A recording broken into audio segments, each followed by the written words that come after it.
Welcome, everyone, to Mongols. This is our Monterey Bay Insider episode where we take a quick look at the Hounds' next opponent, Monterey Bay. Joining me for this one is Superfan Dan and Oz together. They're not only part of Fogdog Footy, one of Monterey Bay supporters groups, which we'll talk about here in a second, but they also host an Instagram show all about the team. Gentlemen, thank you for joining me. I appreciate it. Yeah, go ahead, Oz. To be here. I'm excited to be here. Indeed. Thanks for having us. Dan, you and I were talking off air here just a second ago about the plethora of sort of supporters groups and what's going on in Monterey Bay. I love to hear this sort of stuff. Give me sort of the background of what you guys have cooking over there. So we're in our third season, obviously, and the first time this area has had a professional sports franchise of any kind. So we're still in our infancy in terms of getting supporters groups together.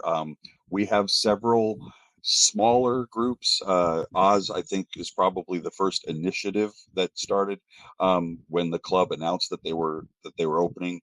Oz started FC Union, which you see there in his name plaque there. And it's a Salinas-based supporters group. They're about 10 miles inland from here, and same thing, drawing up interest for the club. Fogdog Footy started as a marina-based one. As I said off air, Mike, the Monterey Peninsula Central Coast is really made up of 7-8 municipalities that form. So everybody knows that, Clint Eastwood was the mayor of Carmel, and then we have Pacific Grove, and we have Monterey, and we have Seaside. The stadium is actually located in Seaside, which is on the former property of what was the old Fort Ord military installation, Army base, Army post. So anyway, and they all call themselves the Seasiders. We've got FC Union, we've got Fogdog Footy, we've got the Rising Tide, which is a younger college age skewed oriented kind of supporters group. We've got Salinas Valley Hinchas, is Spanish for fans, and they are Ruben Ramirez is the head of that group. He is trying to bring in the Central American influence, that kind of atmosphere, banging drums and playing music 90 minutes nonstop. That's constantly making noise, and that's been really exciting as well. And then we, at the beginning of last season, we tried to create kind of an umbrella group called Land and Sea 831. Monterey Bay is the greatest union of land and sea, and 831 is our telephone area code here on the peninsula. So Land and Sea 831 was meant to be kind of an umbrella to bring all these different groups together. It hasn't quite worked out the way I think we intended to, but we're, like I said, we're still in our infancies. We're still trying to figure each other out. There is a dedicated supporters stand. The East End, behind the East End goal, is a stand.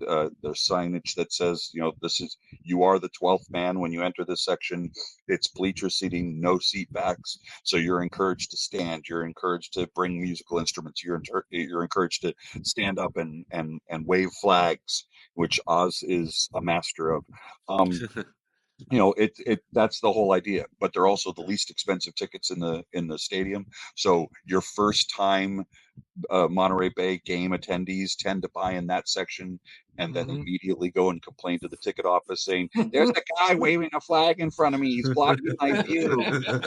Or the drums are really loud. I don't like it. So so growing pains. And I can say that to a person, everybody who has come to a game at Cardinale Stadium, they come back.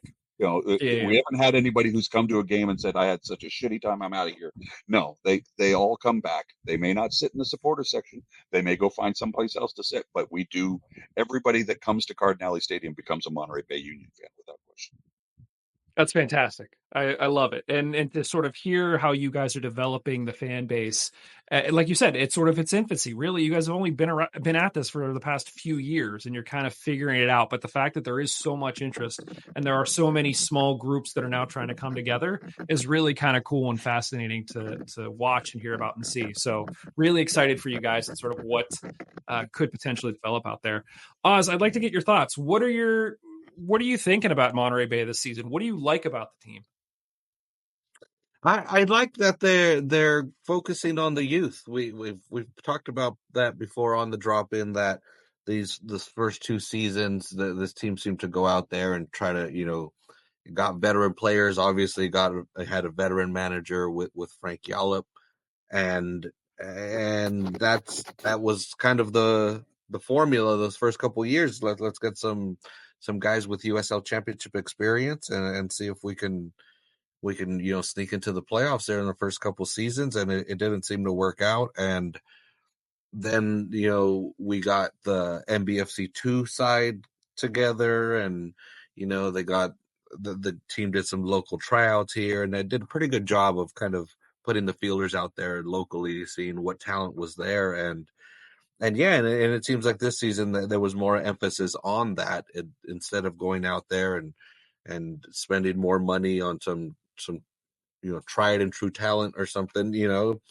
They gave the opportunity to some young guys and some local guys, and that's really cool. I mean, sometimes it's worked out, sometimes it hasn't worked out, but I think actually locally, what it really has done is the soccer community has paid attention that there is now a pathway to become a pro soccer player here locally, and yeah, and that's really cool. I mean, it'll take several years to bear fruit from that, but it's cool to see that happening. And again, in the team is currently in the top 8, so it hasn't been that bad. It hasn't been that bad. And yeah, so that's my big positive thing. The one thing that I've really liked about this team this year is the focus on the youth, and the youth has shown up. Our leading goal scorer, Traeger, is 24 or something, I think. He's a young dude. Yep. And the fact that we've got two players from Watsonville, which are, that's just 8 miles up the road from here. We've got 2 players from Salinas. We've got Carmel. Carmel. We've got Carmel represented in Pierce Callaway. We've got Walmer Martinez, our first franchise signee, who's from Santa Cruz, just around the bay. So, I mean, to Oz's point, the focus on bringing in local talent, but not only local talent, young local talent. I mean, Ramiro Corrales is also from Salinas. He's a Earthquakes legend. He's a MLS legend. He's also local, and that gets that connection to the local communities as well. So, and he's played local ball here, non-professional ball with the Jaguars. And come on, Oz, make me smart. What was the name of the other group? After I mean, there was a Samba after the Jaguars, but I don't think he played with Samba. He was already with Quakes at that point. So anyway, yeah, you get the idea. The whole idea Yeah. is Monterey Bay is trying to bring a local flavor, and that's an impressive thing, even in a franchise as young as ours. Listen, I will say, the Riverhounds have seen a lot of fruit bear from having sort of local academies, having players come up through the system. We've had a few players make it into the pro level, but many, many more end up going off and playing in college, especially on the women's side. We're excited. We're going to be getting a USLW team next year. So there's a pathway there for those women that are coming through. So absolutely, the focus on the youth, the focus on local is huge. So I'm glad to see you guys are doing that. Dan, what's something that you don't necessarily like about the team this year? Again, I don't think the biggest thing for us has been injuries. And this is something that's plagued us over the last couple of seasons, as Oz indicated. We have always have our aspirations on making the playoffs. We had the first season, we had a July to beat all Julys. I mean, we had a fantastic time, went undefeated for the entire month, and then the wheels came off. All of a sudden, some very important pieces of our starting 11 went down with long-term injuries. Then last year, we had that happen in the middle of the year, in the middle of the season, where all of a sudden you started putting up L's, where that these were games that were W bound, and you could get there. This year we're having the same problem, but now it's happening at almost from the beginning. To sign a player like Luther Archimet from Sacramento Republic, a local rival or the close local rival to us, and here's a guy who wasn't getting minutes up there. This was his chance to really break out, have a wonderful, starting caliber season, and then he goes down with an ACL injury for the rest of the season. We've lost Chase Boone, who's been, instrumental in so many of the positive things that we've done over the last 2 seasons. He is now out with a long-term knee injury, not an ACL injury, but a long-term injury that we hope he'll be able to recover to come back. Simon Dawkins, same problem. Jesse Maldonado, who had an ACL injury at the tail end of last season, who is still recovering from that ACL injury. There's 4 players right there, right off the bat, that we've lost to knee injuries. So I think the things that aren't working well for us is we tend to have bad luck with injuries. That's not to say that we have a fantastic athletic trainer. We have a great staff. Our facilities are great. The stadium we play on EuroTurf, the FIFA approved turf. We have grass grass complex that we share with the local college. We have the facilities, we have the staff. We're just right now we're saddled with bad luck. Just every time we turn around, and every single one of them have been freak accidents in a game. It has nothing to do with players aren't getting injured in training. It's during gameplay that we're seeing these injuries come about, and I think that's the hardest part in trying to gain traction with, again, a young audience. Here's a group of folks that are learning what it is to be a professional franchise fan.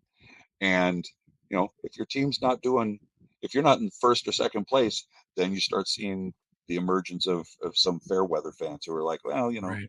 If they suck, then we don't want to go to the game tonight. So we would love to see a 6,000 seater sold out every single home game.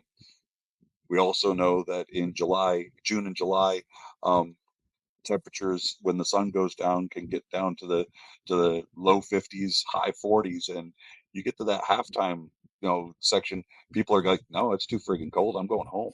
He's like, come on, man. So in terms of gameplay, when you ask what's not going well, it's just we're bitten by the injury bug again, and we're just trying to overcome it. But that's where this depth is coming from, where we have not had that before.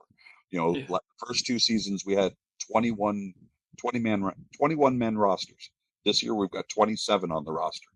But of the 27, 4 of them are with long-term knee injuries and so on and so forth. So, it's just been hard. I think that's the hardest pill to swallow.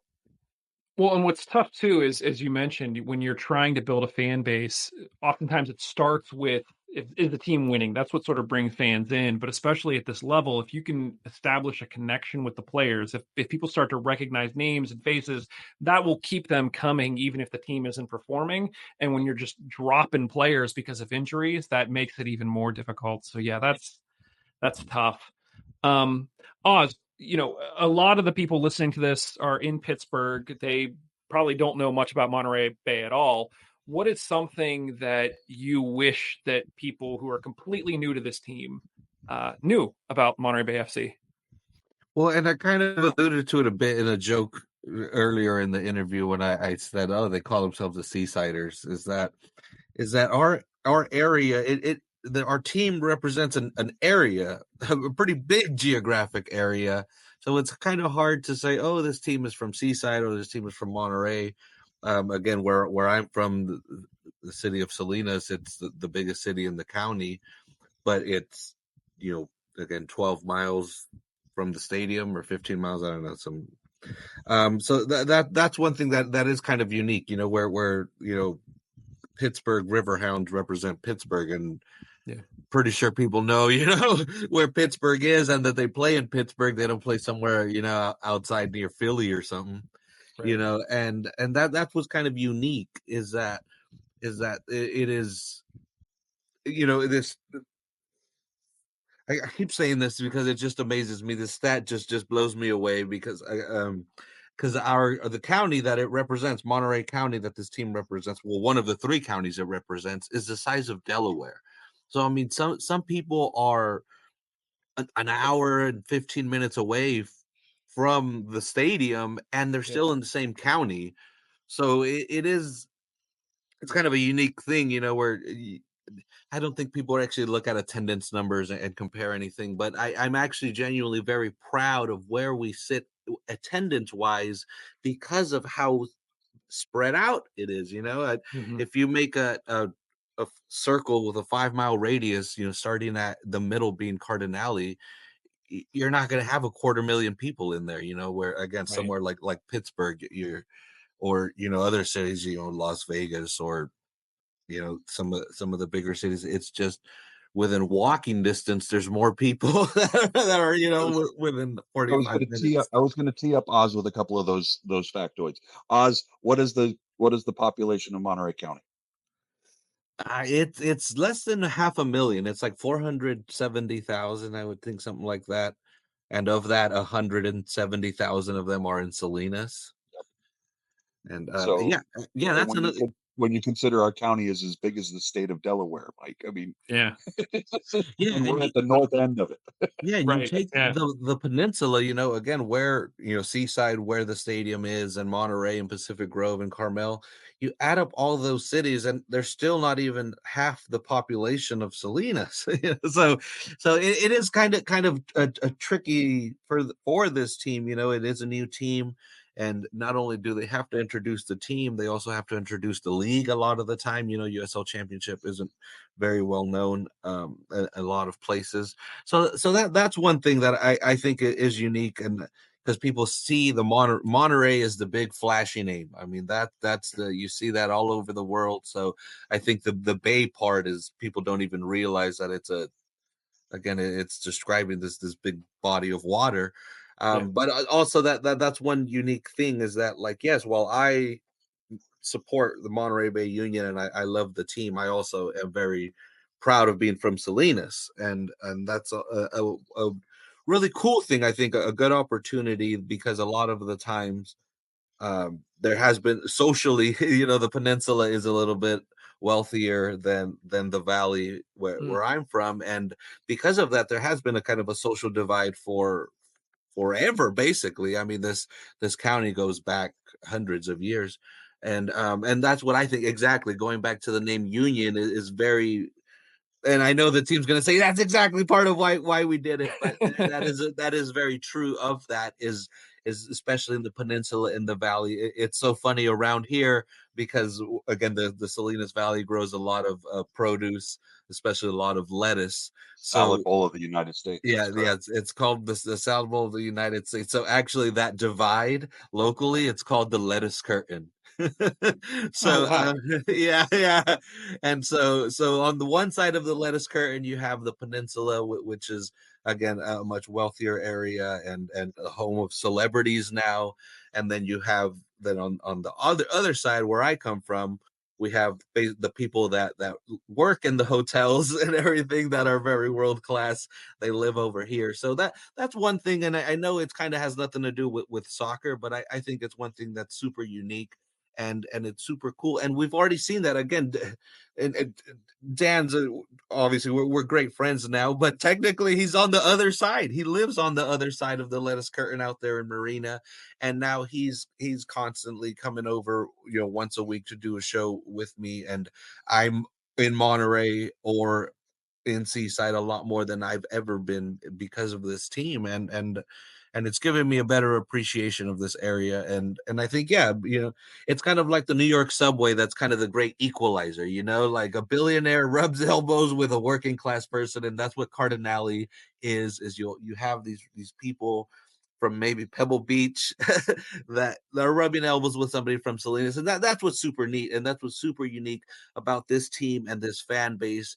And it also creates its own set of kind of, not roadblocks, but of issues in itself. But again, I absolutely love that we have this team, and we have this opportunity. Mike, and just to tack on to the end of that, I challenge your listeners, go out to YouTube, go look up Monterey Bay Football Club. Two of the videos that you'll find are the introduction video, the video that and it's available both in Spanish and in English.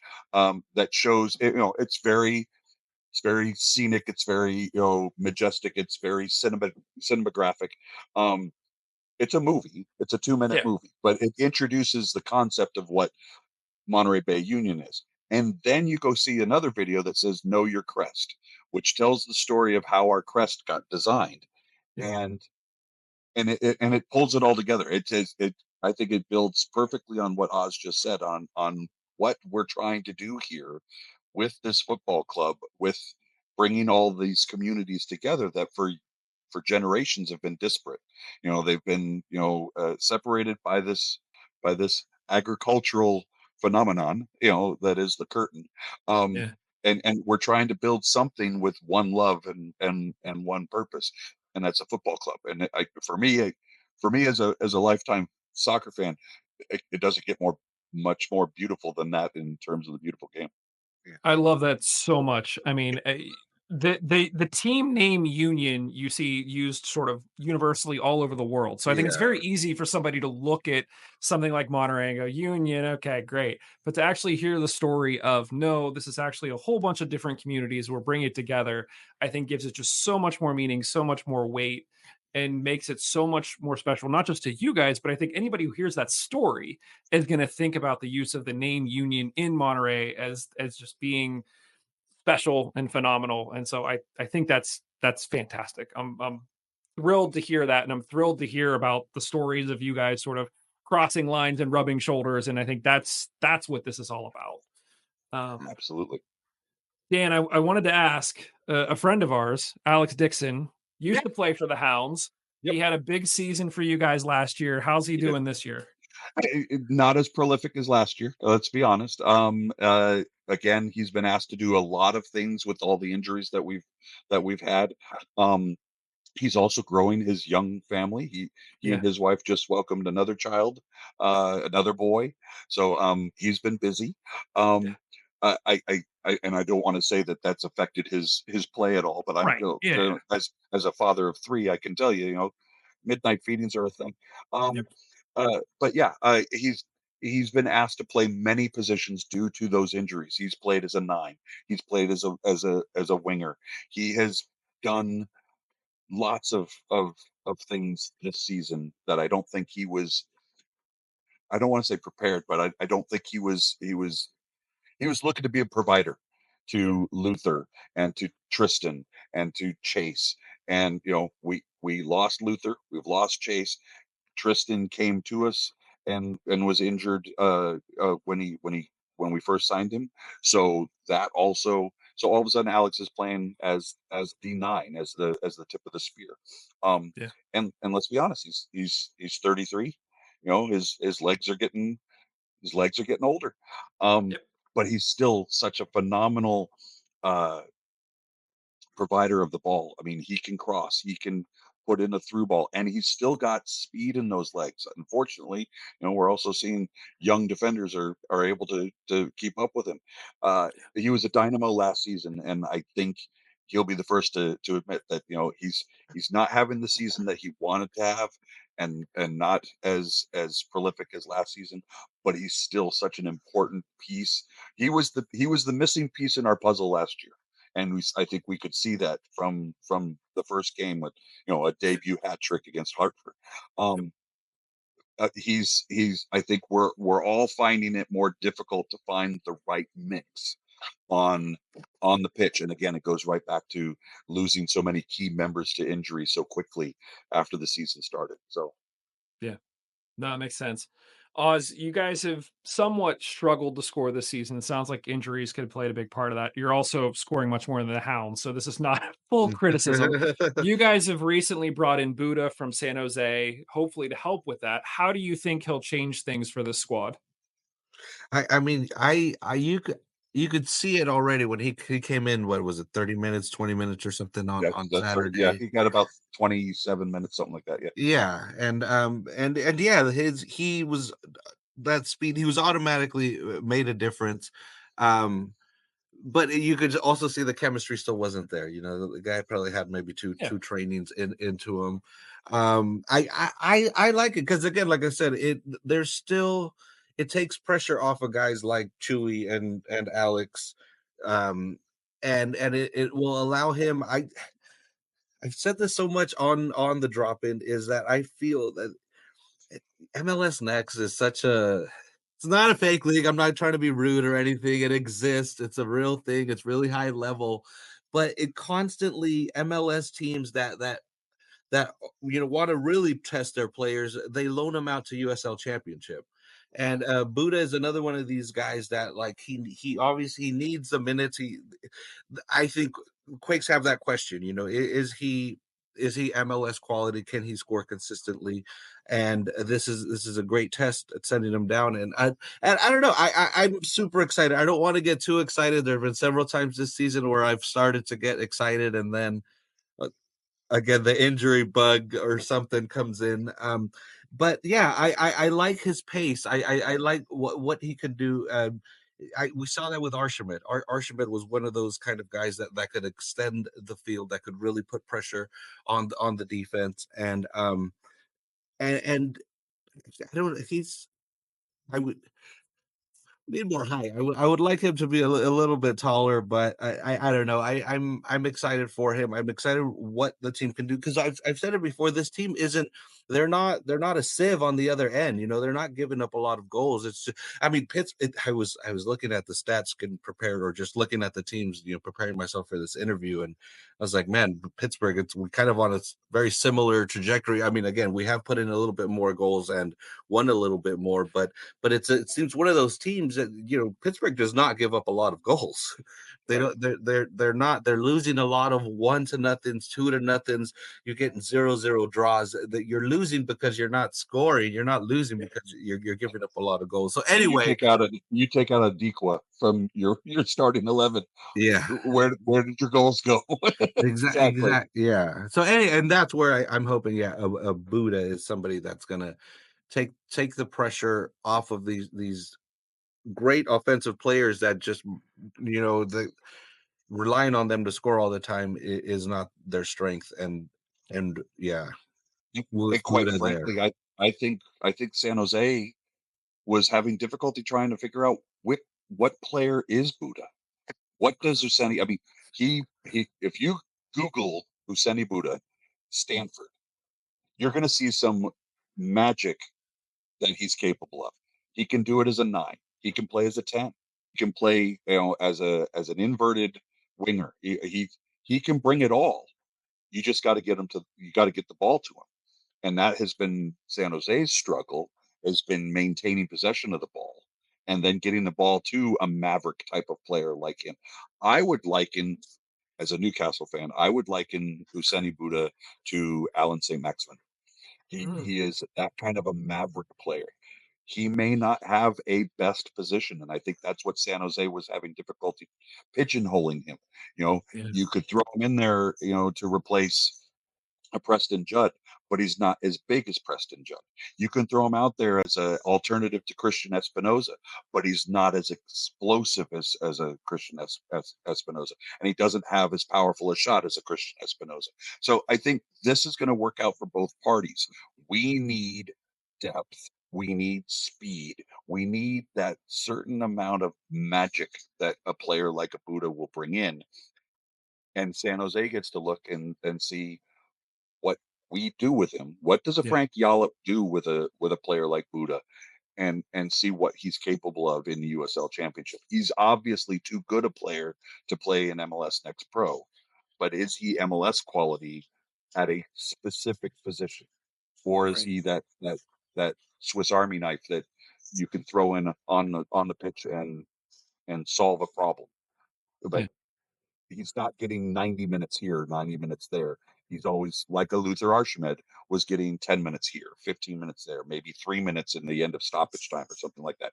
This gives him a platform to show what he can do in front of a very appreciative audience, I would think. Yeah, no, that totally makes sense.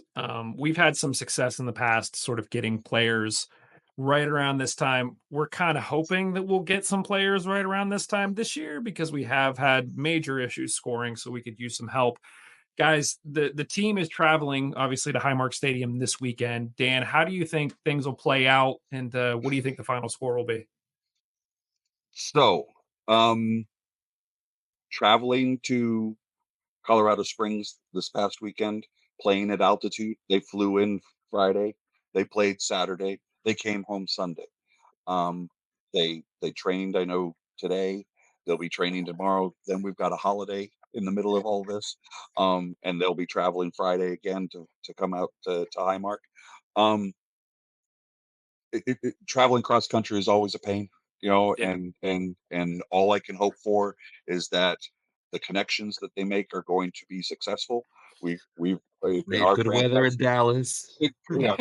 yeah, we have had in our history, we have had some long layovers in Dallas that have gotten our guys to stadiums to hotels at midnight, 1 o'clock, 2 o'clock in the morning, and then they're expected to be up and get a quick training session in before a game. So all I can do is wish them the best of luck on a holiday weekend, Mm, which is going to bring its own travel, yep. uh, idiosyncrasies. So I'm hoping that they're going to come out. They're going to feel hard done by the PK this last weekend. I think it was undeserved. Um, I think they're going to be playing to prove that they're still in this. We were in Oz and I joked about this a couple of weeks ago. We were in third place, and then with one loss, we dropped to ninth. And Yeah, the then with West is one tight, man. and then with one win, we were back up in fourth. And Yeah. with losing the other night, we're now down in sixth or seventh again. So, these guys are going to be playing to prove that they're in the playoff picture, and Yeah. that they want to make the playoffs this year. I am I am confident that we've got an answer to. We'll keep you guys from scoring, and I think we'll get one or two on the break. I'm looking at probably I'm saying a 2-0 win for Okay. the Union in at Highmark. That's what I'm saying. That's fair. Oz, what do you think? I was thinking similar there, but I'll give Pittsburgh a goal. But yeah, I would say 2-1, and Buda's gonna get a brace. Ooh, Yeah, ooh, yeah, Calling a shot. Okay. yeah. All right. I like it. I like I it. like that. Yeah. Listen, at this point, I said it on our show this past weekend. As long as the team scores at this point, I think I'll be okay. Like we got to start picking up some wins, but we've had a stretch of 6 games with or no, 7 games with only 1 goal scored across 7 games. Like we got to the guys got to get that monkey off their back and realize they can score, loosen that pressure, and so we'll be good. So hopefully for my sake it doesn't play out the way you guys, but for your sake, you know, W- obviously, yeah. Looking at what we've got, we were missing a suspended Rafa Baca, which I think every analyst of the league will tell you he has been the linchpin for what has been our midfield. We put out a very young midfield in Pierce Galloway and Adrian Rebelliar and Jerry Ione. All three local guys. We had Salinas, Watsonville, and Carmel represented right there in our central midfield on Saturday. But between them, I think the average age is 22 and a half. Wow. So we were and Moby Fair was carrying an ankle injury this last weekend. Rafa was suspended due to the red card that he got in the game before that. So I mean, I think we were up against it in Colorado Springs, and then playing again at altitude. We were missing Carlos Guzman in central defense, playing with Kai Green. Oz and I have talked a lot about that on our show. Um, Kai Green is the brute force, and Carlos Guzman is the finesse. They complement each other very well. Carlos is out with an injury, also. Because he's out and Grant Robinson is out with a foot injury. That means Walmer Martinez, who has been an incredibly important part of our attack, is now being forced to play left back, even though that's also where he plays internationally for El Salvador. So he's done well enough for us at left back to be internationally recognized as a left back.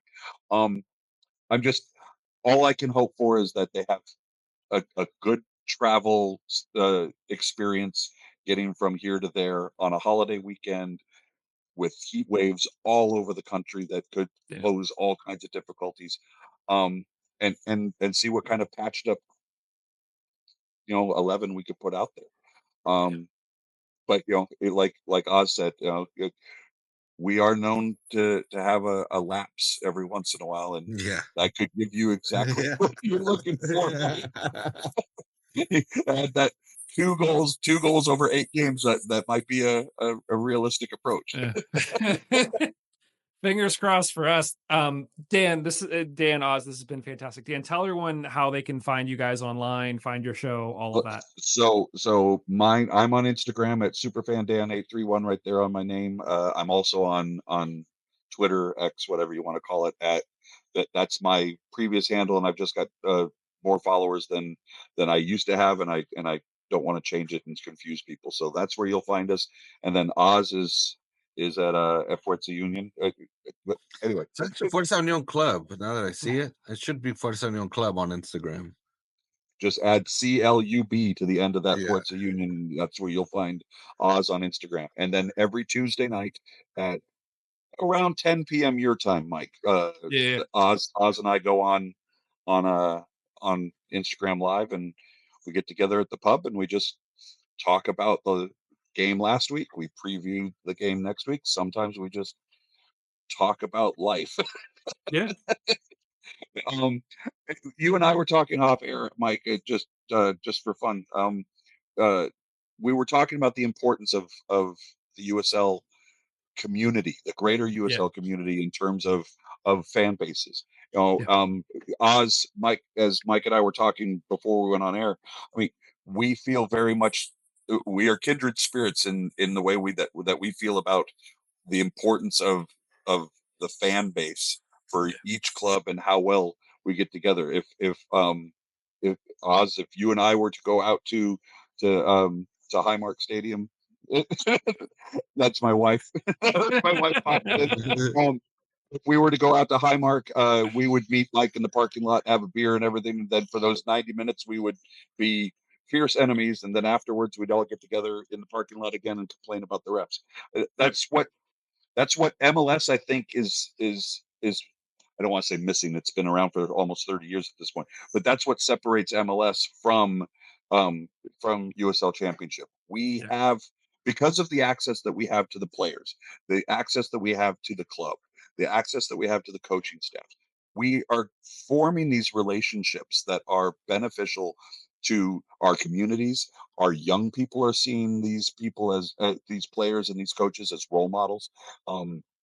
There isn't all the pizzazz and the money, and we're not interested in how many minutes does Messi get. It's this is all about our guys and running into our guys in Target or in the local grocery store. They shop where we do, they eat where we do. They're just like us. They're our guys. They just play our favorite sport for 90 minutes a week. So I mean, I'm really thankful that we've had this conversation, Mike. I love getting together and doing this with fellow fans. I want USL Championship to grow as a league, because I think we're putting together the kind of relationships that I think some of the bigger franchises are missing out on, and I really appreciate these opportunities. So thank you again for reaching out and inviting us. No, absolutely. Listen, this conversation was fantastic. You guys are the best. Obviously, best of luck with everything out in the West. Hopefully the Hounds don't let you add to, your points total this weekend, but we shall see. Gentlemen, I really, really appreciate it. Thanks again for joining me tonight. Thanks, Mike.